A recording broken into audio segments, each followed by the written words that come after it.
Hello students, welcome to my channel NCERT explore. तो आज हम जो चैप्टर स्टार्ट करने वाले हैं वो है चैप्टर नंबर आपका फर्स्ट। ठीक है, यानी कि लेसन नंबर फर्स्ट हम स्टार्ट करने वाले हैं, वो है रिप्रोडक्शन इन ऑर्गेनिज्म। आपका चैप्टर नंबर फर्स्ट कौन सा है? Reproduction in organism. यहाँ पर आपको क्या मिलेंगे? नोट्स भी साथ साथ मिल जाएंगे और साथ साथ आपको सारे टॉपिक जो है वो कवर भी करवा दिए जाएंगे। तो सबसे पहले लाइफ स्पैन क्या होते हैं? सबसे फर्स्ट टॉपिक है आपका life span. The period from birth to the natural death of an organism represent its life span. यानी कि किसी भी यानी कि एक पीरियड है जो कब से जन्म से लेकर और मृत्यु तक का, यानी कि बर्थ से लेकर डेथ तक का किसी भी ऑर्गेनिज्म का जो पीरियड होगा वो रिप्रेजेंट करता है लाइफ स्पैन को। वो किसको रिप्रेजेंट करता है? लाइफ स्पैन को। तो यहाँ पर क्या होगा? The period from birth to the natural death of an organism represent its life span. अब अगर हम एग्जाम्पल के लिए बता रहे हैं कि जैसे बटरफ्लाई है, उनके जो लाइफ स्पैन होता है वो सिर्फ और सिर्फ 1 to 2 वीक्स तक होता है। ठीक है, और ऐसे ही एक बनियान ट्री है, बनियान ट्री, उसका जो लाइफ स्पैन है वो थाउजेंड्स ऑफ ईयर्स तक है। ऐसे ही जो लाइफ स्पैन है उसको फर्दर जो है डिवाइड किया गया है 4 फेसेस के अंदर।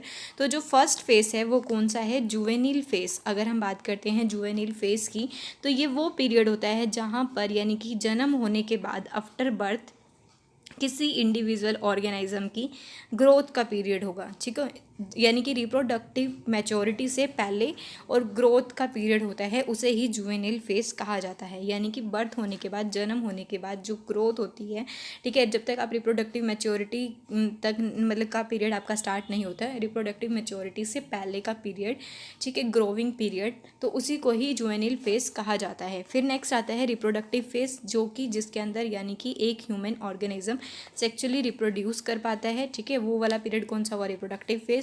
फिर आता है सेंसेंट फेज। ये वो टाइम होता है जब ऑर्गेनिज्म जो होता है वो क्या होने लग जाए? ओल्डर होने लग जाए और अपनी रिप्रोडक्टिव कैपेसिटी को लूज करना स्टार्ट कर दे। फिर नेक्स्ट होता है डेथ, जिसके अंदर क्या हो जाता है? Senescence leads to death. फिर नेक्स्ट हम पढ़ेंगे रिप्रोडक्शन। अब हमने क्या कर लिया? कवर लाइफ स्पैन कर लिया कि किसी भी पर्सन के जन्म से लेकर मृत्यु तक का जो भी टाइम होगा ना, उसी को ही लाइफ स्पैन कहा जाता है। अगर हम बात करते हैं रिप्रोडक्शन की, तो रिप्रोडक्शन क्या होता है? रिप्रोडक्शन एक बायोलॉजिकल प्रोसेस होता है जिसके अंदर ऑर्गेनिज्म जो है वो यंग वंस को प्रोड्यूस करते हैं जो कि उसके जैसे सिमिलर होंगे। ठीक है, जो कि पेरेंट के जैसे सिमिलर होंगे। तो रिप्रोडक्शन जो होते हैं वो अनेबल करते हैं स्पीसीज़ की कंटिन्यूटी को, जिससे क्या है कि स्पीसीज़ की कंटिन्यूटी मेंटेन रहती है एक जनरेशन से दूसरे जनरेशन में। और इससे क्या होता है? फॉर्मेशन होती है जेनेटिक वेरिएशन की। और ये जो जेनेटिक वेरिएशन है वो इनहेरिटेड कब होती है? ड्यूरिंग द यानी कि रिप्रोडक्शन होती है। उसके बाद अगर हम बात करते हैं ए सेक्चुअल रिप्रोडक्शन की, तो ए सेक्चुअल रिप्रोडक्शन के अंदर क्या होता है? जिसमें सिर्फ एक सिंगल पेरेंट इन्वॉल्व होगा। ठीक है, जिसमें क्या होगा? गैमेट्स का फ्यूज़न नहीं होगा। ठीक है, विद और without the formation of gamete. तो यहाँ पर क्या होगा? सिर्फ एक सिंगल पेरेंट इन्वॉल्व होगा। ऐसा नहीं है कि इसमें 2 पेरेंट्स इन्वॉल्व हो, नहीं, इसमें सिर्फ ए सेक्चुअल रिप्रोडक्शन के अंदर सिर्फ एक पेरेंट्स इन्वॉल्व होता है। ठीक है, एक पेरेंट इन्वॉल्व होगा, उसी को ए सेक्चुअल कहा जाता है। और जब ऑफस्प्रिंग प्रोड्यूस होते हैं by a single parent with और without the involvement of gamete formation, gamete की फॉर्मेशन तो हो सकती है इसमें, लेकिन फ्यूज़न नहीं होता गैमेट का, उसी को ही हम ए सेक्चुअल रिप्रोडक्शन बोलते हैं। फिर नेक्स्ट अगर हम बात करते हैं ए सेक्चुअल रिप्रोडक्शन, तो आपको पता लग गया कि ए सेक्चुअल रिप्रोडक्शन क्या होता है। सबसे पहले आपको पता लग गया कि रिप्रोडक्शन क्या होता है। फिर रिप्रोडक्शन की 2 टाइप्स होते हैं, वो कौन कौन से हैं? ए सेक्चुअल और सेक्चुअल। ए सेक्चुअल जिसके अंदर क्या होगा कि गैमेट की फॉर्मेशन हो भी सकती है और नहीं भी हो सकती, लेकिन ए सेक्चुअल के अंदर गैमेट्स का फ्यूज़न नहीं होता। वैसे ही अगर हम बात करते हैं सेक्चुअल रिप्रोडक्शन की, तो यहाँ पर क्या होगा? गैमेट का फ्यूज़न होगा। ठीक है, 2 पेरेंट्स इन्वॉल्व होंगे और उनमें यानी कि मेल गैमेट और फीमेल गैमेट दोनों का क्या होगा? जब फ्यूज़न होगा तो उसी को ही सेक्चुअल रिप्रोडक्शन कहा जाता है। जैसे कि आपको इस डायग्राम में दिखाया गया है कि या फीमेल से क्या होता है? फीमेल गैमेट कौन सा होगा? एग होगा, जो कि 23 क्रोमोसोम्स होते हैं। और अगर हम बात करते हैं मेल गैमेट की, तो वो कौन सा होगा? स्पर्म होता है, जिसके अंदर भी 23 क्रोमोसोम होंगे। मतलब ये क्या होंगे? हैप्लॉइड होंगे दोनों। ठीक है, जब इनके बीच में क्या हो जाएगी? फर्टिलाइजेशन हो जाएगी, फ्यूज़न हो जाएगी, तो जाइगोट की फॉर्मेशन होगी, जो क्या होगा? डिप्लॉइड बन जाएगा। 46 क्रोमोसोम हो जाएंगे अब। ठीक है, उसके बाद फिर क्या होगा, जायगोट से एम्ब्रियो की फॉर्मेशन होती है। ठीक है, जायगोट के बाद मिटोटिक डिवीज़न होती है, तो यानी कि सेम नंबर ऑफ क्रोमोसोम रहते हैं, वही डिप्लॉइड 46 क्रोमोसोम जो रहेंगे।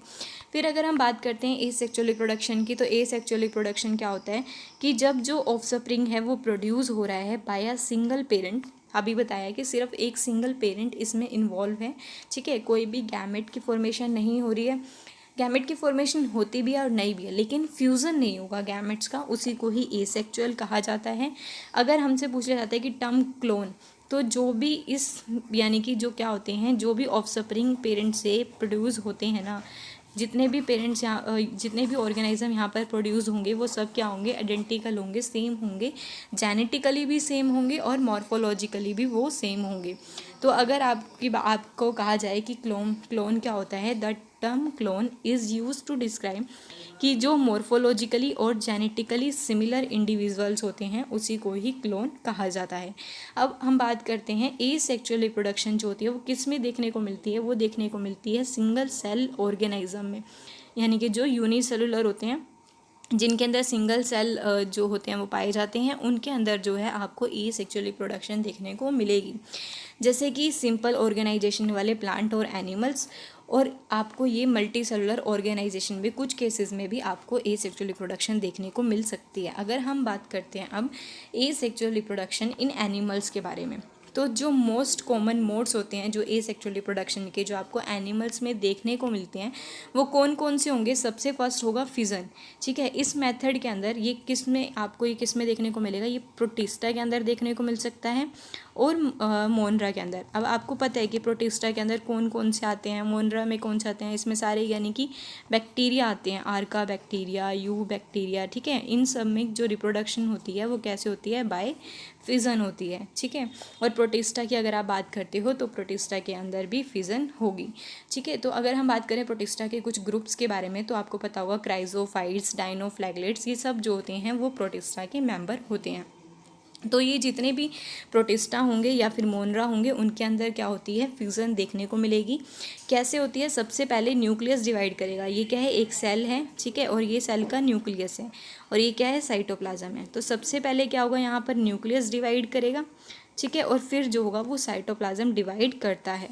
तो अब आप कैसे बताओगे यहाँ पर कि फिजन क्या होता है, न्यूक्लियस अकर्स फर्स्ट, यानी कि डिवीज़न जो होगी सबसे पहले न्यूक्लियस में देखने को मिलेगी, फिर उसके बाद साइटोप्लाज्म के अंदर डिवीज़न होगी।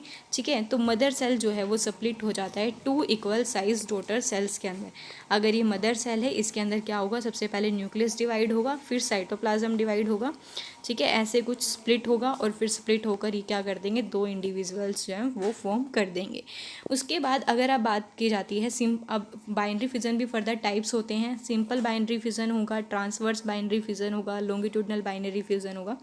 तो अगर हम बात करते हैं सिंपल बाइनरी फिजन की, अगर जो साइटोप्लाज्मिक डिवीज़न जो होता है ना, ये जो साइटोप्लाज्मिक यहाँ पर क्या, ये साइटोप्लाज्म है और इसका डिवीज़न अगर किसी भी डायरेक्शन में हो रहा है, ठीक है, अगर किसी भी डायरेक्शन में हो रहा है तो उसे बोलेंगे हम सिंपल बाइनरी फिजन।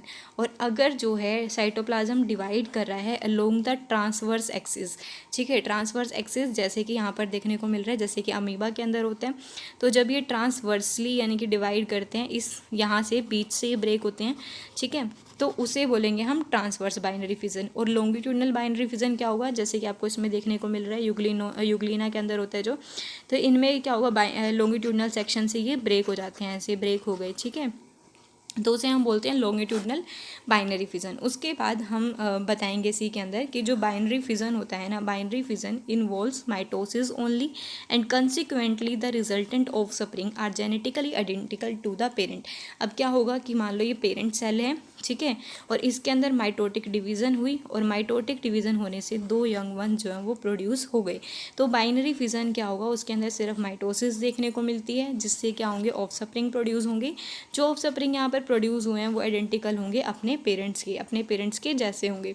इन सम केसेस, अगर हम कुछ केसेस के अंदर बात करते हैं, जो न्यूक्लियस है डिवाइड हम बात करते हैं, तो न्यूक्लियस जो होता है ना वो डिवाइड कर जाता है सेवरल टाइम्स, यानी कि साइटोप्लाज्म एक ही रहेगा लेकिन न्यूक्लियस जो है वो बहुत ज़्यादा बार डिवाइड कर रहा है। ठीक है, उसको हम मल्टीपल फिजन भी बोलते हैं, और इसी कंडीशन को सिनोसिटी कंडीशन भी कहा जाता है। ठीक है। जब क्या होगा यहाँ पर क्या साइटोप्लाज्म एक ही है लेकिन न्यूक्लियस जो है वो बहुत ज़्यादा हो रहे हैं, यानी कि न्यूक्लियस डिवाइड हो रहे हैं फर्दर, और इस केस को हम मल्टीपल फिजन भी बोलते हैं। तो यहाँ पर क्या होगा, साइटोप्लाज्मिक डिवीजन नहीं देखने को मिलेगी, सिर्फ न्यूक्लियस डिवाइड हो रहे हैं। तो cytoplasm collects around etch nucleus. This method of reproduction is called multiple fission, इसे कहा जाता है। अमीबा और पैरामीशियम में ये आपको देखने को मिलेगा। फिर हम बात करते हैं सेकंड स्पोर्युलेशन की। तो जो स्पोर्युलेशन होता है वो कब देखने को मिलता है, sporulation occurs during the unfavourable condition में, ये आपको देखने को मिलेगा। इनके अंदर क्या होते हैं, कुछ ऑर्गेनिज्म जैसे कि सीडोपोडिया, अगर हम बात करते हैं सीडोपोडिया की, ठीक है, तो वो क्या करते हैं ड्यूरिंग अनफेवरेबल कंडीशन के अंदर वो क्या करेंगे, राउंड इन शेप के हो जाएंगे। ठीक है, कैसे शेप के हो गए, राउंड इन शेप के हो जाते हैं, और अपने बाहर जो 3 लेयर को फॉर्म कर लेते हैं। 3 जो लेयर हैं, 3 लेयर से इस प्रोटेक्टिव कवरिंग को वो क्या करते हैं, ऐसे फॉर्म कर लेते हैं। 3 लेयर को अपने बाहर जो है ऐसे फॉर्म कर लेते हैं, ऐसी कवरिंग जो होती है उनके बाहर की। ठीक है, ये कवरिंग होगी इनकी, ऐसे ही कवरिंग को फॉर्म कर लेते हैं अपने बाहर। ठीक है, जिसको हम बोलते हैं इंसिस्टेशन। इस प्रोसेस को हम क्या बोलते हैं, इंसिस्टेशन। अब क्या होगा, जब भी इनको फेवरेबल कंडीशन मिलती है, ड्यूरिंग फेवरेबल कंडीशन जो इनका न्यूक्लियस होगा ना इन इंसिस्टेड अमीबा का, वो क्या हो जाता है, उनके अंदर मल्टीपल फिजन होगा, यानी कि वो डिवाइड होगा, बहुत सारे न्यूक्लियस फॉर्म कर देगा, ऐसे बहुत सारे न्यूक्लियस फॉर्म हो जाएंगे, साइटोप्लाज्म एक ही रहेगा। ठीक है, तो इसको हम बोलते हैं, इस स्ट्रक्चर को सीडोपोडियोपोर्स। ठीक है, इसको बोला जाता है सीडोपोडियो स्पोर्स बोला जाता है, और इसी प्रोसेस को स्पोर्युलेशन भी कहा जाता है। फिर क्या होंगे, ये जो लेयर हैं बाहर की वो क्या होंगी, रप्चर्ड होंगी, और यहाँ से जो है हर एक अमीबा, न्यू अमीबा जो है वो रिलीज़ हो जाएगा। उसके बाद अगर हम बात करते हैं बडिंग की, तो बडिंग क्या होते हैं, यहाँ पर बडिंग क्या होता है, budding involves the formation of new individual from the bulging of parent body. यहाँ पर क्या है, जैसे कि अगर हम हाइड्रा की बात करते हैं तो हाइड्रा के अंदर क्या होगा कि जो यहाँ पर एक बल्जिंग बॉडी जो है वो अराइज हो जाती है। ठीक है, तो यहाँ जब बल्जिंग बॉडी है जो अराइज होगी, फिर ये डिटैच हो जाएगी और न्यू इंडिविजुअल को फॉर्म कर देती है। ठीक है, तो आप कैसे बताओगे इसको कि इस budding involves the formation of new individual from the bulging of parent body. एक पेरेंट बॉडी में कुछ बल्जिंग सा यानी कि फॉर्म हो जाता है, जिससे कि नया इंडिविजुअल फॉर्म होता है। जब सेल डिवाइड करते हैं अनइक्वली तो बर्ड्स की फॉर्मेशन होती है, जो कि रिमेन अटैच रहते हैं पेरेंट बॉडी से। अभी आपको बताया मैंने, ऐसे अटैच रहेंगे पेरेंट बॉडी से। फिर उसके बाद क्या होते हैं, लेटर ये डिटैच हो जाते हैं और नया इंडिविजुअल ये क्या करते हैं, फॉर्म कर देते हैं। ये एग्जाम्पल के लिए आपको हाइड्रा, स्पोंज ईस्ट, इन सब में आपको ये देखने को मिलेगा। जैसे कि इसमें देखने को मिल रहा है आपको कि यहाँ पर एक बल्जिंग पोर्शन अराइज हो गया पेरेंट बॉडी में, फिर उसके बाद ये क्या करता है, थोड़े टाइम बाद क्या होगा, डिटैच कर जाता है और न्यू ऑर्गेनिज्म जो है वो फॉर्म हो जाता है। उसके बाद अगर हम बात करते हैं जो बडिंग है वो भी क्या होती है, 2 टाइप की होगी। एक तो एक्सोजीनियस जो बॉडी के बाहर हो रही है, और एक होगी एंडोजीनियस जो बॉडी के अंदर होगी। जब बॉडी के बाहर बड प्रोड्यूस हो रहा है तो उसे हम एक्सोजीनियस बडिंग बोलेंगे, और अगर बॉडी के अंदर ये बड फॉर्म हो रहा है तो उसे हम एंडोजीनियस बोलेंगे। ठीक है, वो कैसे होगा, जब यहाँ पर सेल मास जो है डेवलप हो जाता है बॉडी के अंदर, उसे यानी कि इंटरनल बर्ड्स या गैम्यूल्स जो हैं वो बॉडी के अंदर बनेंगे। और ये जो गैम्यूल्स हैं वो आपको देखने को मिल सकते हैं फ्रेश वाटर स्पॉन्ज या साइकन के अंदर। तो हर गैम्यूल्स जो है जिससे न्यू एनिमल फॉर्म होगा, जिसको हम बोलते हैं एंडोजीनियस बडिंग। उसके बाद अगर हम बात करते हैं यहाँ पर फ्रेगमेंटेशन की, तो यहाँ पर क्या होगा, जो पेरेंट की बॉडी है उसके हर पार्ट यानी कि ये फ्रेगमेंट हो जाएगा, टूट जाएगा, और हर पार्ट से एक न्यू इंडिविजुअल जो है ये अराइज हो गया। ठीक है, ये पेरेंट बॉडी है जो कि क्या हो गया, उसके टुकड़े टुकड़े हो गए, ब्रेक हो गया, और उससे क्या हो गया, नए इंडिविजुअल फॉर्म हो जाता है। तो आप कैसे बताओगे, in this method of reproduction body fragmented into several parts. Body जो है वो टूट गई बहुत सारे पार्ट्स के अंदर, और हर पार्ट जो है वो डेवलप हो जाता है किसके अंदर, बिकम अ कंप्लीट एनिमल। उसके बाद नेक्स्ट यहाँ पर क्या होता है, ये जो कैपेसिटी होती है ना रीजनरेशन की, वो आपको देखने को मिलेगी स्टारफिश में, प्लेनेरिया में, हाइड्रा में। ठीक है, अब हम बात करते हैं एसेक्सुअल रिप्रोडक्शन इन प्लांट्स के अंदर। तो फिज़न आपको पता ही लग गया कि फिज़न के अंदर क्या होता है, ये एक एसेक्सुअल मेथड होता है, और इसके अंदर ये आपको एल्गी और फंगी में देखने को मिलेगा। इसके अंदर जो है यूनिसेलुलर मदर सेल जो होगी वो मिटोटिकली डिवाइड करेगी, 2 डॉटर सेल्स को प्रोड्यूस कर देगी, और जो ये प्रोड्यूस होते हैं वो अपने पेरेंट्स के जैसे होते हैं। फिर ईच डॉटर सेल जो है ग्रो करेंगे इंडिपेंडेंटली, एक इंडिपेंडेंट ऑर्गेनिज्म के जैसे। फिर अगर हम बात करते हैं बर्ड्स की, तो कुछ एल्गी जो होते हैं प्रोड्यूस करती है एडवेंटेसियस बर्ड्स, जैसे कि डिक्टिप्टा सेप्टा यानी कि फ्यूकस, और यहाँ पर है प्रोटोसिफोन। तो इनके ऊपर बडिंग बर्ड्स की फॉर्मेशन होगी, या फिर कुछ हिस्ट की अगर हम बात करते हैं उनमें भी बडिंग की फॉर्मेशन होगी, जिससे कि अनइक्वल डिवीज़न होने के बाद, जैसे मैंने आपको बताया था यहाँ पर क्या होता है, बडिंग की एक बल्जिंग पोर्शन अराइज हो जाता है जब वो पूरी तरह से मैच्योर हो जाएगा। फिर उसके बाद वो क्या करता है, डिटैच हो जाता है पेरेंट बॉडी से और न्यू ऑर्गेनिज्म को वो फॉर्म कर देता है। ठीक है, तो यहाँ पर क्या हो जाएगा, दे इवेंचुअली गेट सेपरेट हो जाते हैं और mature into a new organism. फिर अगर हम बात करते हैं फ्रेगमेंटेशन की, तो आपको पता है कि थैलस और हाइफा, आपको ये पता है फंगी के अंदर देखने को मिलेगा। तो ये फंगी की स्ट्रक्चर कैसी होती है, ऐसे थ्रेड लाइक स्ट्रक्चर होती है। ठीक है, जिसको हम क्या बोलते हैं, हाइफा बोलते हैं। ये क्या होते हैं, हाइफा होते हैं। नीचे इनका थैलस होता है और यहाँ पर क्या होंगे, यहाँ इनकी सेल वॉल होती है। अगर सेल वॉल प्रेजेंट होती है तो उसको हम सेप्टा बोलते हैं, और अगर सेल वॉल अब्सेंट होती है इनके केसेस में तो उसे हम एसेप्टेट बोलते हैं। और इनके इस पूरे ग्रुप को माइसीलम कहा जाता है। ठीक है, इसके पूरे ग्रुप को माइसीलियम कहा जाता है। अब इस केसेस में, फ्रेगमेंटेशन के केसेस में, इनका जो हाइफा है वो ब्रेक हो जाता है, टूट जाता है। ठीक है, ये जो इनके हाइफा है ना वो बीच में से ऐसे टूट जाएंगे, यहाँ से क्या होंगे, ब्रेक हो जाएंगे, ऐसे टूट जाएंगे। ठीक है, और फिर हर एक हाइफा से क्या होंगे, हर एक सेगमेंट से एक न्यू ऑर्गेनिज्म फॉर्म हो जाता है। तो आप कैसे बताओगे कि फ्रेगमेंटेशन जो आपको देखने को मिलती है, वेजिटेटिव थैलस या हाइफा जो होता है ना वो ब्रेक हो जाता है स्मॉलर सेगमेंट्स के अंदर, किसकी वजह से, ड्यू टू मैकेनिकल प्रेशर की वजह से। और हर सेगमेंट जो होता है capable of growing into a new mycelium, तो हर एक सेगमेंट से नया माइसीलम फॉर्म हो जाता है। और ये मेथड आपको किस में देखने को मिलेगा, कुछ एल्गी के अंदर जैसे कि यूलोथ्रिक्स, स्पाइरोगायरा, डिडोगैनियम, या फिर फंगी के अंदर देखने को मिलेगा जैसे कि म्यूकर और राइजोपस।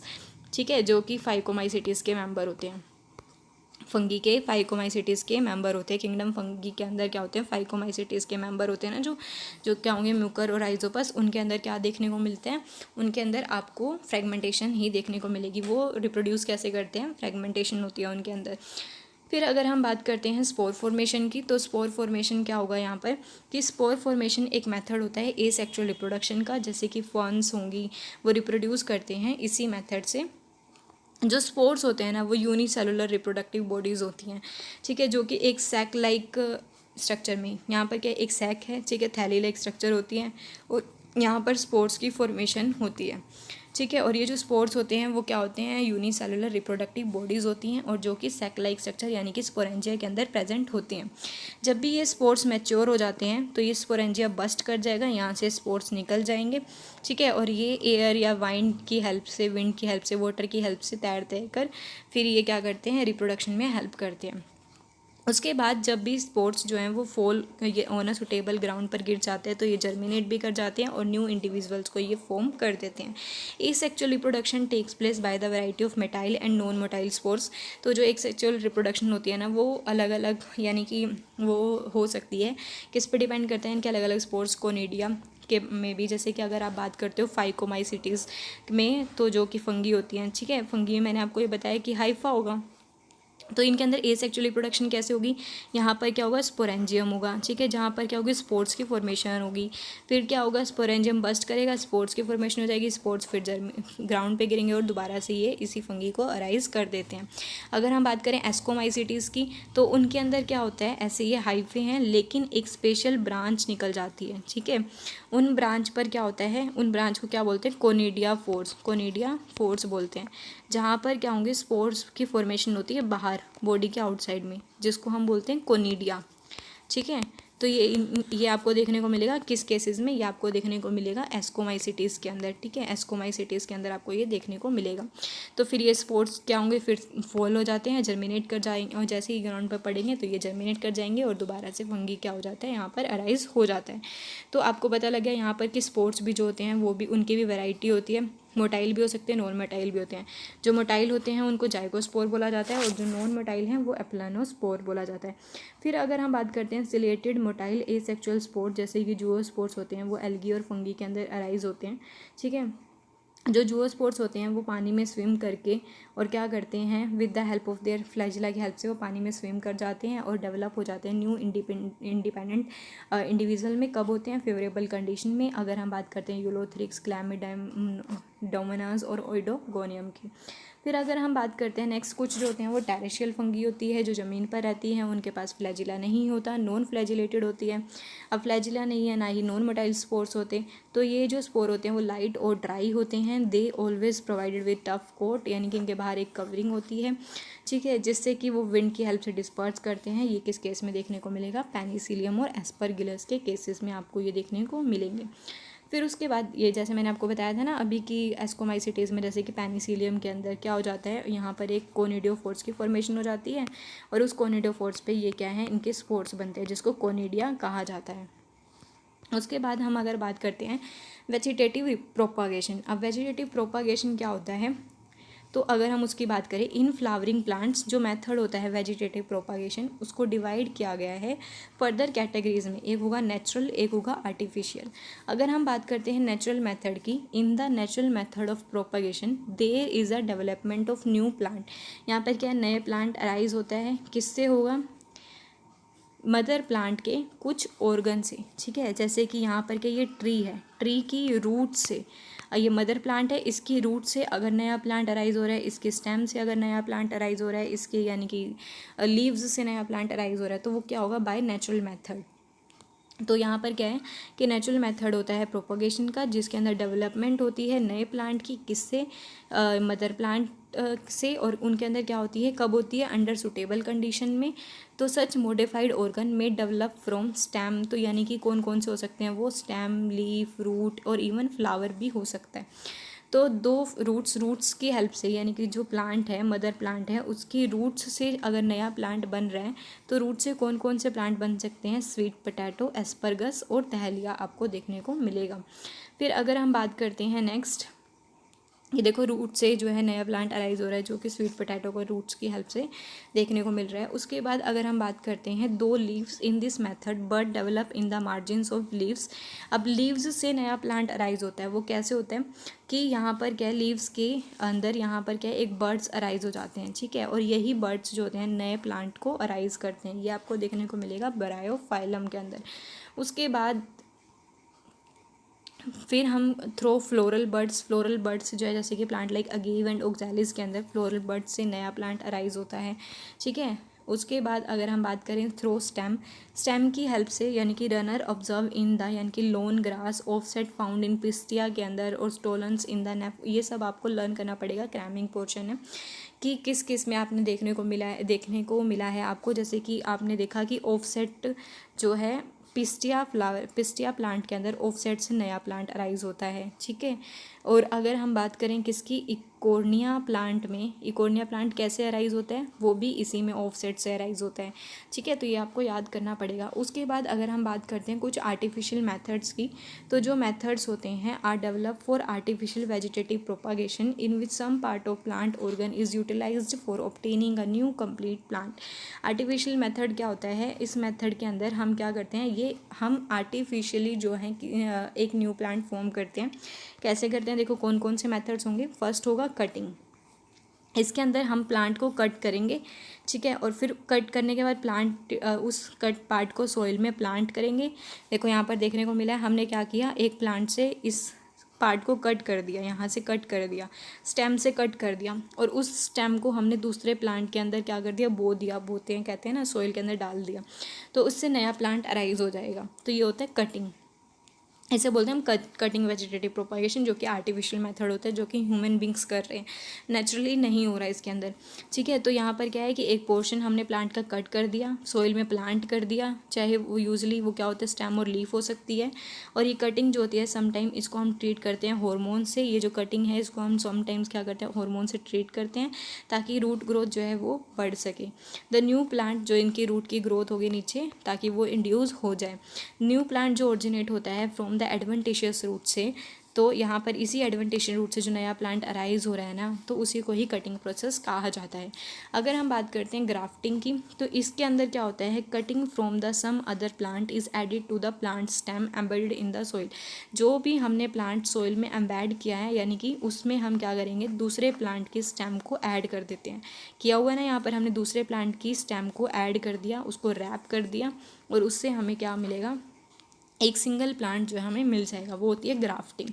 फिर अगर हम बात करते हैं लेयरिंग की, तो लेयरिंग क्या होती है, in this the stem of the plant is bend to the ground. यहाँ पर क्या है कि ये प्लांट है और इसकी स्टेम जो है वो ग्राउंड में ऐसे बेंड करके है, और फिर क्या होगी, सोइल से कवर हो गई है, ठीक है।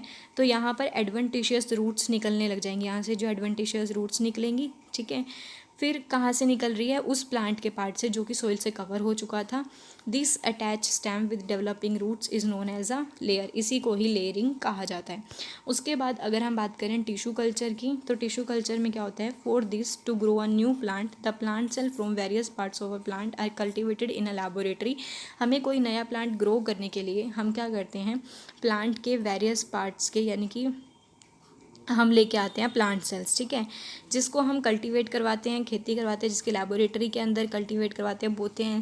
और ये टेक्निक जो होती है यूज़फुल होती है, यानी कि growing the number of rare plants, जो इंडेंजर्ड स्पीसीज है, जो ख़त्म हो रही है, जो नेचुरली ग्रो नहीं कर रही, तो हम उनको लैबोरेटरी में क्या करते हैं, कल्टीवेट करवाते हैं। उसके बाद अगर हम बात करते हैं सिग्निफिकेंस क्या क्या हो सकते हैं वेजिटेटिव रिप्रोडक्शन की, तो वेजिटेटिव रिप्रोडक्शन एक आइडियल मेथड होता है रिप्रोडक्शन का, where we wish to retain parental traits हमें देखने को मिलते हैं। It is ideal for plant with less efficient sexual reproduction, small seeds, long seed, dormancy, ये सब देखने को मिलेगा। ये जो होते हैं डिसीज फ्री प्लांट्स होते हैं। ग्राफ्टिंग जो है can be use to bring together the desired character from true plants. फिर अगर हम बात करते हैं एडवांटेज की, तो यहाँ पर मेटिंग नहीं होती, मेट्स नॉट रिक्वायर्ड। फिर प्रोसेस होगा रिप्रोडक्शन का, वो जल्दी जल्दी हो जाता है, रैपिड होगा। And enormous number of organism can be produce in a very less time के अंदर, यहाँ पर बहुत सारे नंबर ऑफ ऑर्गेनिज्म प्रोड्यूस हो जाते हैं। It occurs in various environments. फिर अगर हम बात करते हैं एज सेक्चुअल रिप्रोडक्शन की डिसएडवांटेज की, तो वो कौन कौन सी होगी, सबसे first lack of diversity, since the offspring are genetically identical to the parent. हमने जो भी ऑफ स्प्रिंग यहाँ पर प्रोड्यूस होते हैं वो अपने पेरेंट के जैसे होते हैं, तो यहाँ पर ज़्यादा चांसेस क्या होंगी, इनके अंदर सेम डिसीजेज होंगी, न्यूट्रेंट डेफिशिएंट, जो न्यूट्रेंट की कमी होगी वो भी सेम होगी जैसे पेरेंट के अंदर होगी। तो some since only one organism is involve, तो डाइवर्सिटी भी जो है ऑर्गेनिज्म में वो लिमिटेड होगी। They are unable to adapt the changing environment, जैसे जैसे एनवायरनमेंट चेंज होता है तो ये उसको अडेप्ट नहीं कर पाते, सर्वाइव नहीं कर पाते उस चेंजिंग एनवायरनमेंट में, और ये मर जाते हैं। फिर अगर हम बात करते हैं सेक्चुअल रिप्रोडक्शन की, तो सेक्चुअल रिप्रोडक्शन के अंदर क्या होता है, अब हमने कवर कर लिया ए सेक्चुअल रिप्रोडक्शन। अब हमारा है नेक्स्ट टॉपिक, वो है सेक्चुअल रिप्रोडक्शन। सेक्चुअल रिप्रोडक्शन के अंदर क्या होता है, involves the formation of male and female gamete, ठीक है, मेल गैमेट और फीमेल गैमेट, इन दोनों का यहाँ पर क्या होगा, इन दोनों का यहाँ पर फ्यूज़न होगा, या फिर फॉर्मेशन होगा, फॉर्मेशन होकर फ्यूज़न होगा, तो उसी को ही सेक्चुअल रिप्रोडक्शन कहा जाता है। उसके बाद जब गैमेट फ्यूज़ होने के बाद क्या करते हैं, यहाँ से मेल गैमेट जैसे कि स्पर्म होंगे और फीमेल गैमेट होंगे जैसे कि ओवम होंगे, जब वो फ्यूज़ होते हैं तो वो किसकी फॉर्मेशन करते हैं, जाइगोट की फॉर्मेशन करते हैं, ठीक है, जो कि डिप्लॉइड होगा। फिर डिप्लॉइड इसी जाइगोट से क्या होगा, एम्ब्रियो फॉर्म होता है, जिससे कि न्यू इंडिविजुअल फॉर्म हो जाते हैं। तो अब ये क्या है कि इसके अंदर क्या गैमेट्स फ्यूज़ करेंगे, फॉर्म करेंगे जाइगोट को, which develops to form the new organism, जो फर्दर डेवलप होगा तो नए ऑर्गेनिज्म की फॉर्मेशन करेगा। ये इलाबोरेट, कॉम्प्लेक्स और स्लो प्रोसेस होता है as comparison to the asexual reproduction के। क्यों होता है, क्योंकि यहाँ पर मेल और गैमेट, फीमेल गैमेट की फ्यूज़न होती है, result in the offspring that are, और जो यहाँ पर ऑफ स्प्रिंग फॉर्म होता है वो एज अकॉर्डिंग बिल्कुल सेम नहीं होता पेरेंट्स के, कुछ उसमें चेंजेस देखने को मिलेंगे। फिर उसके बाद जैसे जैसे ऑर्गेनिज्म जो है एक सर्टेन स्टेज ऑफ, यानी कि all organism have to reach a certain stage of growth and maturity in their life before they can reproduce sexually, ठीक है। तो हर एक हमने अभी भी पढ़ा था ना, एक फेज़ होता है जुवेनिल फेज़, फिर हमने पढ़ा यहाँ पर रिप्रोडक्टिव फेज़ एंड तो एक पर्सन है जो कि यानी कि रिप्रोड्यूस करने से पहले, यानी कि सेक्चुअली रिप्रोड्यूस करने से पहले उसके अंदर एक फेज़ आता है जो क्या होता है, स्टेज ऑफ ग्रोथ, जब वो ग्रो करता है, तो उसी ग्रोथ के पीरियड को जुवेनिल फेज़ कहा जाता है। और ये प्लांट के अंदर इस फेज़ को वेजिटेटिव फेज़ कहा जाता है। जब ये जुवेनिल या वेजिटेटिव फेज़ ख़त्म होता है तो रिप्रोडक्टिव फेज़ स्टार्ट होता है। और हायर प्लांट्स की अगर हम बात करें रिप्रोडक्टिव फेज़ की, तो वहाँ पर फ्लावरिंग देखने को मिलेगी। फिर जो प्लांट्स होते हैं वो एनुअल भी होते हैं और बाइनियल टाइप्स के भी हो सकते हैं, ठीक है। यानी कि एनुअल जो 1 साल तक सर्वाइव करते हो, बाइनियल जो कि 2 ईयर्स और 2 ईयर्स से ज़्यादा तक सर्वाइव कर सकते हो। तो ये क्या करते हैं, हमें तीनों यही जो एनुअल हैं और बाइनियल टाइप्स हैं ना, वो हमें वेजिटेटिव, रिप्रोडक्टिव और सेंसेंट फेज जो है वो क्लियरली बता सकते हैं, शो कर सकते हैं। अगर हम बात करें पेरेनियल स्पीसीज़ की, जो क्या होंगी यहाँ पर, it is very perennial species जो 1 साल तक ही सर्वाइव करती हैं, उनके अंदर अगर हम देखें तो उनमें ये 3 फेसेस हमें क्लियरली देखने को नहीं मिलेंगे। अगर हम कुछ प्लांट की बात करते हैं, उनके अंदर क्या होता है, यूजिंग कुछ प्लांट्स की अगर हम बात करते हैं, देखो फ्लावरिंग फिनोमिना कब आता है, रिप्रोडक्टिव फेज के अंदर आता है। और कुछ ऐसे प्लांट्स होते हैं जिनके अंदर जो फ्लावर है ना वो सिर्फ और सिर्फ कुछ ही कई सालों में एक बार होते हैं। तो वो कौन से होंगे, जैसे कि such as bamboo species flower होंगे, उनके अंदर उनकी लाइफ टाइम में सिर्फ और सिर्फ 500 से 100 साल में एक बार वो यहाँ पर क्या करते हैं, फ्लावर देते हैं, ठीक है। तो यानी कि जो बैम्बू स्पीसीज़ है ना वो क्या करती है, लाइफ में सिर्फ एक बार 500 से 100 साल के बाद एक बार फ्लावरिंग होती है, उनके ऊपर फ्लावरिंग फिनोमिना होता है, और उसी टाइम पर ये फ्रूट्स भी प्रोड्यूस करते हैं लार्ज नंबर में, और उसके बाद वो प्रोड्यूस करते ही मर जाते हैं। अगर हम दूसरे प्लांट की बात करते हैं तो वो कौन सा होता है, स्ट्रोबिलैंथस कुंथियाना, नीला कुरैंजी बोलते हैं, जो कि 12 साल में एक बार उनके ऊपर फ्लावर आते हैं। और ये जो फ्लावर आते हैं उनके ऊपर वो कब आते हैं, 2006 में लास्ट टाइम देखने को मिले थे। और कब देखने को मिले थे, सितंबर टू अक्टूबर के अंदर।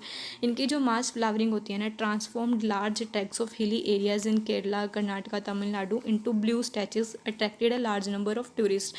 जो केरला है, कर्नाटका है या तमिलनाडु के जो हिली एरियाज़ होते हैं ना, बड़े बड़े एरिया जो हिली एरियाज़ यानी पहाड़ी एरिया, वहाँ पर जब भी फ्लावरिंग होती है ना तो ब्लू कलर के वहाँ पर फ्लावर्स अराइज हो जाते हैं, जिससे कि जो आने वाले टूरिस्ट होते हैं वो बहुत ज़्यादा अट्रैक्ट होते हैं। उसके बाद अगर हम बात करते हैं, females of placental mammal exhibit cyclical changes in the activities of ovary and accessory duct. देखो एसेसरी डक्ट्स आपको पता है मेल के केस में भी कौन से होते हैं और फीमेल के केस में भी कौन से होते हैं। देखो मेल के केसेस में अगर हम बात करेंगे, आपके चैप्टर नंबर 3 में अच्छे से आप पढ़ोगे, तो मेल के केसेस में जो एसेसरी डक्ट्स होते हैं जो कि फर्दर स्पर्म्स को लेके जाने का काम करते हैं, जैसे रेटेटास्टिस, ठीक है, वैसा डिफरेंशिया, ठीक है। तो ये सब जो होंगे आगे, इपिडिडाइमिस, ये सब जो होते हैं एसेसरी डक्ट्स होते हैं। जब इन एसेसरी डक्ट्स की फॉर्मेशन होती है या एक्टिविटी होती है उनके अंदर, तो क्या होगा कि कुछ चेंजेस आएंगे। तो द फीमेल्स ऑफ प्लाजेंटल मैमल, जिनके अंदर क्या होते हैं, प्लाजेंटा की फॉर्मेशन होती है ना, उनके अंदर कुछ साइक्लिकल चेंजेस देखने को मिलेंगे।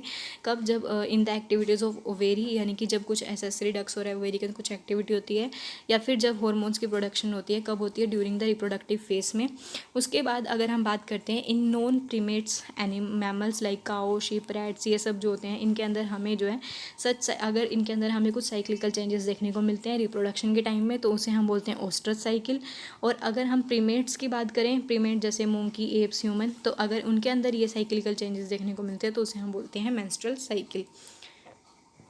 उसके बाद अगर हम बात करते हैं कि जो कुछ मैनी यानी कि मैमल्स होते हैं स्पेशली जो कि लिविंग इन नेचुरल और वाइल्ड कंडीशन, तो जो क्या होते हैं यानी कि जो रहते हैं नेचुरल और वाइल्ड कंडीशन में, उनके अंदर कुछ जो है सच साइकिल चेंजेस देखने को मिलते हैं ड्यूरिंग फेवरेबल सीजन में, उनके रिप्रोडक्टिव फेज में, तो उन्हें हम सीजनल ब्रीडर्स बोलते हैं, ठीक है। और जिनके अंदर हमें पूरी लाइफ में देखने को मिलते हैं उनके रिप्रोडक्टिव फेज में, उसे हम कंटिन्यूस ब्रीडर्स बोलते हैं।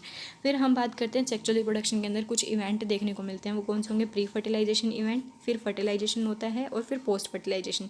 प्री फर्टिलाइजेशन जहाँ पर गैमेट की फॉर्मेशन हो रही है, फिर फर्टिलाइजेशन जिनमें फ्यूज़न हो रहा है, ठीक है, जिसमें गैमेट्स का फ्यूज़न होगा, और पोस्ट फर्टिलाइजेशन जिसमें जाइगोट से एम्ब्रियो बनेगा और एम्ब्रियो से यहाँ पर क्या एक न्यू इंडिविजुअल फॉर्म हो जाता है। तो अगर हम बात करें प्री फर्टिलाइजेशन इवेंट की, तो ये क्या होता है, this include all the events of sexual reproduction period to fusion of gametes. अभी बताया कि प्री फर्टिलाइजेशन में क्या होगा, जब गैमेट्स का फ्यूज़न होगा तो और फॉर्मेशन होगी, ठीक है, यानी कि गैमेटोजेनेसिस और गैमेट ट्रांसफ़र आपको ये देखने को मिलेगा। गैमेटोजेनेसिस जहाँ पर क्या है, process of formation of gamete, 2 types के होते हैं, मेल और फीमेल, ठीक है। मेल गैमेट मेल पेरेंट्स होगा और फीमेल गैमेट्स फीमेल पेरेंट्स होगा। गैमेट जो होते हैं वो हैप्लॉइड होते हैं, 23 क्रोमोसोम्स प्रेजेंट होंगे जिसके अंदर। गैमेट जो होते हैं दैट आर, अगर उनकी यानी कि सिमिलर अपीयरेंस है, अगर सिमिलर अपीयरेंस है तो उसको आइसोगैमेट्स कहा जाता है, मोर्फोलॉजिकली फिजियोलॉजिकली अगर वो सिमिलर है, जैसे क्लैडोफोरा की अगर हम बात करते हैं। However in majority of sexually reproducing organism, जो गैमेट्स होंगे ना produce are of 2 morphologically distinct type, और अगर जो होंगे गैमेट्स अलग अलग टाइप के हैं, अलग अलग मॉर्फोलॉजी हैं, तो उसे हम बोलेंगे हेटेरोगैमेट्स, ठीक है। और ये इन सच में जैसे कि आपने देखा होगा स्पर्म और ओवम, ये दोनों की स्ट्रक्चर कैसी होती है। स्पर्म की स्ट्रक्चर कुछ इस टाइप की होगी और ओवम होगा ऐसे, ठीक है। तो यहाँ पर क्या है कि जैसे कि स्पर्म और ओवम दोनों गैमेट, इनकी मॉर्फोलॉजिकल स्ट्रक्चर अलग अलग है, तो इन्हीं को ही हेटेरोगैमेट्स कहा जाता है। उसके बाद हम बात करेंगे गैमेट ट्रांसफ़र की। अब क्या होगा, जब फॉर्मेशन हो जाती है तो गैमेट ट्रांसफ़र होते हैं। After their formation male and female gametes physically brought together to facilitate fusion. इनको क्या किया जाता है, पास में लाया जाता है जिससे कि फ्यूज़न होगी, फर्टिलाइजेशन होगी। तो मेल गैमेट जो होते हैं उन्हें एक मीडियम चाहिए होता है जिससे कि वो मूव कर सके और फीमेल गैमेट तक पहुँच सके। इन मैनी सिंपल प्लांट जैसे कि एल्गी, ब्रायोफाइट्स, टेरिडोफाइट्स, जो वाटर होते हैं वो इनका मीडियम होता है, पानी की हेल्प से मेल गैमेट मूव करके और फीमेल गैमेट तक पहुँच जाता है, ठीक है। उसके बाद अगर हम बात करते हैं but a large number of male gamete, बहुत सारे ऐसे होते हैं मेल गैमेट जो कि पहुंच नहीं पाते फीमेल गैमेट तक, ठीक है, जो कि क्या होते हैं fail to reach the female gamete. To compensate for their loss of male gamete during transport organism produce male gamete in several thousand time the number of female gamete. अब कुछ ऐसे केसेस होते हैं जहाँ पर मेल गैमेट जो female gamete तक नहीं पहुँच पाते, तो इस लॉस को कंपनसेट करने के लिए जो ऑर्गेनिज्म है ना वो बहुत सारे मेल गैमेट्स को प्रोड्यूस कर देता है as comparison to the number of female gametes की। फिर अगर हम बात करते हैं पॉलिनेशन की, तो पॉलिनेशन क्या होता है, यहाँ पर पोलन ग्रेन का ट्रांसफ़र होता है, कहाँ से, from the male anther to the stigma, ठीक है। उसके बाद सेल्फ पोलिनेशन अगर सेम प्लांट पर हो रहा है और क्रॉस पोलिनेशन अगर डिफरेंट प्लांट पर हो रहा है। इसके बारे में आप डिटेल में चैप्टर नंबर 2 के अंदर पढ़ोगे। फिर उसके बाद आता है आपका फर्टिलाइजेशन, सेकेंड इवेंट, जहाँ पर गैमेट का अब जब गैमेट का ट्रांसफ़र हो गया, पहुँच गए हैं, तो इनका फ्यूज़न होगा जिसको सिंगैमी भी कहा जाता है, ठीक है, जहाँ पर डिप्लॉयड जाइगोट की फॉर्मेशन हो रही है। एक्सटर्नल फर्टिलाइजेशन अगर बॉडी के बाहर इनका फ्यूज़न हो रहा है, जैसे कि कुछ पानी में रहने वाले ऑर्गेनिज्म होते हैं जैसे कि एल्गी हो गई, फिशेज़ हो गई, ठीक है, तो यहाँ पर जो सिंगैमी होती है वो बाहर होती है, उनकी बॉडी के बाहर होती है, तो outside the body of the organism. तो जब gamete fusion outside the body of organism हो उसे एक्सटर्नल फर्टिलाइजेशन कहा जाता है। अगर ऑर्गेनिज्म की बॉडी के अंदर हो रहा है तो उसे हम इंटरनल फर्टिलाइजेशन कहते हैं। फिर अगर हम बात करते हैं इन ऑल दिस ऑर्गेनिज्म, जो एग है is formed inside the female body, तो यानी कि जो इंटरनल फर्टिलाइजेशन होती है ना उसके अंदर एग फॉर्म होगी फीमेल बॉडी के अंदर, फ्यूज़ करती है मेल गैमेट के साथ, ठीक है, उसी को ही हम इंटरनल फर्टिलाइजेशन कहा जाता है। मेल गैमेट जो होता है वो मोटाइल होता है, इसलिए वो एग तक पहुँच जाता है और वो फ्यूज़ कर जाता है। फिर अगर हम बात करते हैं पोस्ट फर्टिलाइजेशन इवेंट्स की, तो वो कौन कौन से होंगे इवेंट आपको देखने को मिलेंगे सेक्सुअल रिप्रोडक्शन के बाद। जब यहाँ पर क्या होता है जाइगोट की फॉर्मेशन होगी, उसी को ही पोस्ट फर्टिलाइजेशन इवेंट कहा जाता है। फॉर्मेशन ऑफ जाइगोट जो होती है वो कॉमन होती है सेक्सुअल रिप्रोडक्शन के अंदर। इन एक्सटर्नल फर्टिलाइजेशन जो है यानी कि zygote is formed in the external medium. अगर हम बात करें एक्सटर्नल फर्टिलाइजेशन की, यानी कि बॉडी के अंदर फ्यूज़न नहीं हो रहा, बॉडी के बाहर हो रहा है फ्यूज़न, तो जाइगोट भी बाहर ही फॉर्म होगा। और इंटरनल फर्टिलाइजेशन की बात करें तो जाइगोट जो होगा वो बॉडी के अंदर फॉर्म होते हैं। फिर फर्दर डेवलपमेंट होगी जाइगोट की, ठीक है, फर्दर डेवलपमेंट होगी जाइगोट की, और वो डिपेंड करता है किस पे, लाइफ साइकिल, ऑर्गेनिज्म की लाइफ साइकिल पे and the environment of which it is exposed, ठीक है। डेवलपमेंट जो होती है ना जाइगोट की वो डिपेंड करता है एक ऑर्गेनिज्म की लाइफ साइकिल पर, और जिस भी वो एनवायरनमेंट में रह रहा है उस पर वो डिपेंड करता है। इन ऑर्गेनिज्म अगर हम बात करते हैं एल्गी और फंगी की, जो जाइगोट होते हैं ना उनके बाहर क्या होती है, एक थिक वॉल होती है जो उनको टूटने से, डैमेज होने से बचाती है, ठीक है, क्योंकि वो बॉडी के बाहर होते हैं, बॉडी के बाहर जाइगोट प्रोड्यूस होते हैं तो उनको कोई प्रोटेक्शन नहीं मिल पाती, तो इसीलिए जाइगोट के बाहर एक थिक वॉल होती है जो उनको प्रोटेक्शन प्रोवाइड करती है। और फिर ये क्या करते हैं, फॉर्म करते हैं स्पोर जिसको जाइगोस्पोर्स बोलते हैं, और commonly it undergoes a period of rest period to germination. और फिर ये क्या करते हैं, एक रेस्ट तक के पीरियड में चले जाएंगे जब तक कि इनके अंदर जर्मिनेशन ना हो जाए। तो उस केसेस में उसके बाद अगर हम बात करें ना जाइगोस्पोर की, तो जाइगोस्पोर की फॉर्मेशन कैसे होती है इनके अंदर, तो ये थोड़ा लंबा प्रोसेस है। देखो इसके अंदर क्या दो इंडिविजुअल्स होंगे, जैसे कि अगर हम बात करते हैं फंगी के केसेस में, ठीक है, फंगी के केसेस में कैसा होता है कि जाइगोट की फॉर्मेशन, तो यहाँ पर क्या दो अलग अलग, ठीक है, दो अलग अलग फंगी हैं। ये क्या करते हैं, एक फंगी क्या करेगी, अपने स्ट्रक्चर ऐसे अपने साइटोप्लाज्म को एक दे देगी, स्ट्रक्चर निकाल देगी इधर से, ये अपने साइटोप्लाज्म को न्यूक्लियस के साथ इस स्ट्रक्चर में, फिर इनकी मेटिंग हो जाती है, ठीक है, जहाँ पर इनका साइटोप्लाज्म का फ्यूज़न होगा। ये अपना न्यूक्लियस दे देगी, अपना न्यूक्लियस दे देगी, ठीक है, जहाँ पर क्या होता है पहले साइटोप्लाज्म का फ्यूज़न होता है, न्यूक्लियस का फ्यूज़न नहीं होगा, गैमेट का फ्यूज़न नहीं होता। फिर इनके अंदर क्या होता है थोड़े टाइम बाद फिर इनके यानी कि गैमेट का फ्यूज़न होगा जिससे कि जाइगोट की फॉर्मेशन हो जाती है, ठीक है। फिर क्या होगा, एक बल्जिंग पोर्शन ये जाइगोस्पोरेंजियम फॉर्म कर लेते हैं, उनके अंदर क्या होगा, इसके अंदर मियोसिस देखने को मिलेगी और स्पोर्स फॉर्म हो जाते हैं, कुछ इस टाइप से होती हैं, ठीक है। तो जब इन जाइगोस्पोर्स के अंदर क्या होते हैं, फिर से मियोसिस होगी तो ये प्रोड्यूस करते हैं हैप्लॉइड इंडिविजुअल्स को, it leads to the haplontic life cycle, इसी को ही हैप्लोन्टिक लाइफ साइकिल कहा जाता है। In organism with the haplontic life cycle divides by meiosis to form haploid spores, they grow into the haploid individuals, यानी कि इनके अंदर क्या होती है, मियोसिस होगी, मियोसिस होने से हैप्लॉइड स्पोर्स को ये फॉर्म कर देते हैं, ठीक है। तो यहाँ पर आपको पता लग गया होगा कि जो मियोसिस हुई, देखो सबसे पहले जो यहाँ पर क्या था, इनकी डिप्लॉइड यानी कि जाइगोट होता है, मियोसिस होने से आपको पता है कि ये क्या हो जाते हैं, इंडिविजुअल हैप्लॉइड हो जाते हैं, हैप्लॉइड स्पोर्स फॉर्म हो जाते हैं, ठीक है। तो हैप्लॉइड स्पोर्स जिसमें फॉर्म हो रहे हैं उसी को ही हैप्लोन्टिक लाइफ साइकिल कहा जाता है। उसके बाद अगर हम बात करते हैं कि हैप्लोन्टिक लाइफ साइकिल, यानी कि जब जाइगोट डिवाइड कर रहा है, मियोसिस हो रही है और हैप्लॉइड स्पोर्स की फॉर्मेशन होती है, हैप्लॉइड स्पोर्स से हैप्लॉइड इंडिविजुअल्स की। फिर अगर हम बात करते हैं, in most animals zygote does not take rest, कुछ एनिमल्स के अंदर जाइगोट जो है रेस्टिंग पीरियड पे नहीं जाता और डिवाइड कर जाता है mitotically, first forming a diploid embryo, जैसे कि ह्यूमन बींग्स के अंदर देखने को मिलता है। जाइगोट रेस्ट पे नहीं जाएगा, माइटोटिकली डिवाइड करेगा, एम्ब्रियो की फॉर्मेशन होगी, then the individual which is also diploid, it leads to diplontic life cycle, उसी को ही डिप्लॉन्टिक लाइफ साइकिल कहा जाता है। फिर उसके बाद अगर हम बात करते हैं तो जाइगोट जो होता है is the vital link that insure continuity of species between organisation, zygote ही होता है एक विटल लिंक जो इंश्योर करता है, यानी कि जो जनरेशन से जनरेशन, एक जनरेशन दूसरे जनरेशन स्पीसीज को मेंटेन करता है। उसके बाद अगर हम बात करते हैं एम्ब्रियोजेनेसिस की, तो एम्ब्रियोजेनेसिस क्या होता है, ये प्रोसेस होता है जहाँ पर क्या होगी, डेवलपमेंट होगी एम्ब्रियो की, कहाँ से, जाइगोट से, ठीक है। तो इसके अंदर क्या होगा, बस कुछ ही पॉइंट्स रह गए और आपका ये चैप्टर जो होगा वो कंप्लीट हो जाएगा।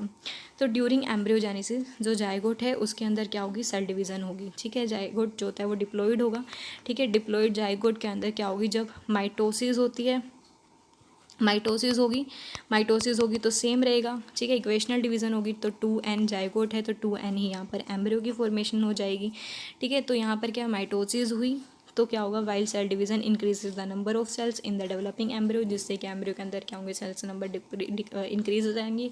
फिर इससे क्या हो जाता है, अंडर को कुछ मॉडिफिकेशन देखने को मिलेंगी, स्पेशल टिश्यू और ऑर्गन फॉर्म हो जाएंगे। उसके बाद on the basis of development of zygote जो एनिमल होते हैं ना वो तीन ग्रुप में क्लासीफाई किए गए हैं। एक होता है ओविपेरस, जो क्या करते हैं, अपनी बॉडी के बाहर अंडे देते हैं, ठीक है। तो ओविपेरस जैसे कि रेप्टाइल्स होंगी, वो क्या करती हैं, अंडे देती हैं outside the body, their fertilized egg are covered by hard calcareous shells, और उनके जो फर्टिलाइज एग होते हैं ना उनको कवर किया जाता है एक काल्शियस सेल से, और वो कहाँ पर अंडे देते हैं, एक सेफ प्लेस में। आफ्टर इंक्यूबेशन पीरियड के वो यंग वंस वहाँ से जो है हैच आउट हो जाते हैं। फिर अगर हम बात करते हैं विविपेरस की, जिनके अंदर जो अंडे होते हैं वो उनकी बॉडी के अंदर होते हैं, जैसे कि ह्यूमन बींग्स के अंदर देखोगे तो अंडा क्या होगा, यानी कि जो बन रहा है जाइगोट वो क्या हो रहा है, बॉडी के अंदर है, फॉर्म हो रहा है। तो यहाँ पर क्या है, जैसे ह्यूमन बींग है, जो गोट है वो डेवलप हो रहा है यंग वंस के बॉडी के अंदर, ठीक है। सर्टन ग्रोथ होगी, फिर एक फीमेल इंडिविजुअल या फिर मेल इंडिविजुअल जो है वहाँ पर न्यू इंडिविजुअल अराइज हो जाएगा ड्यू टू प्रॉपर केयर, क्योंकि यहाँ पर क्या होता है, बॉडी के अंदर होता है तो उनको प्रॉपर केयर मिलती है, प्रोटेक्शन मिलती है उस एम्ब्रियो को, ठीक है। तो चांसेस जो होते हैं सर्वाइवल के वो विविपेरस इंडिविजुअल के अंदर ज़्यादा होते हैं। फिर अगर हम बात करते हैं ओवो विविपेरस की, यहाँ पर क्या है, जो फीमेल है ना वो अपने एग को रिटेन करके रखता है अपनी बॉडी में फर्टिलाइजेशन के बाद, फिर allow the development of the embryo inside the body without, ये क्या करता है, एक्सटर्नल नरिशमेंट नहीं प्रोवाइड करता डेवलपिंग एम्ब्रियो को, क्योंकि इसके अंदर प्लेजेंटा एब्सेंट होते हैं। तो हाउ एवर जो फीमेल एनिमल्स होते हैं give birth to the young ones, और एग्जाम्पल जो होते हैं जैसे कि शार्क, इस केसेस में आपको देखने को मिलेंगी। और पोस्ट फर्टिलाइजेशन में अगर हम फ्लावरिंग प्लांट की बात करते हैं ना, तो जाइगोट जो होता है वो कहाँ पर डेवलप होता है, ओव्यूल के अंदर डेवलप होता है। फर्टिलाइजेशन के बाद जो सेपल, पेटल, स्टेमन ये सब जो होते हैं ना वो फेड होकर गिर जाते हैं। सेपल जो है वो सिर्फ और सिर्फ हिबिस्कस के केस में सेपल अटैच रहेगा, however the pistil remain attach to the plant. Zygote जो है वो डेवलप हो जाता है एम्ब्रियो के अंदर, ओव्यूल डेवलप हो जाता है सीड के अंदर, फिर ovary develop into the fruit, ठीक है। जो ओवेरी होती है वो यानी कि फ्रूट की बाहर की कवरिंग बनती है जिसको पेरिकार्प कहा जाता है, जो प्रोटेक्टिव फंक्शन होता है। डिस्पर्सल के बाद सीड जर्मिनेट कर जाता है और नए प्लांट को फॉर्म कर देता है। तो ये था आपका चैप्टर नंबर 1 जो कि हमने क्लियरली पूरा का पूरा कर लिया है। उसके बाद भी अगर आपको कोई डाउट हो तो आप कमेंट करके पूछ सकते हो। Thank you.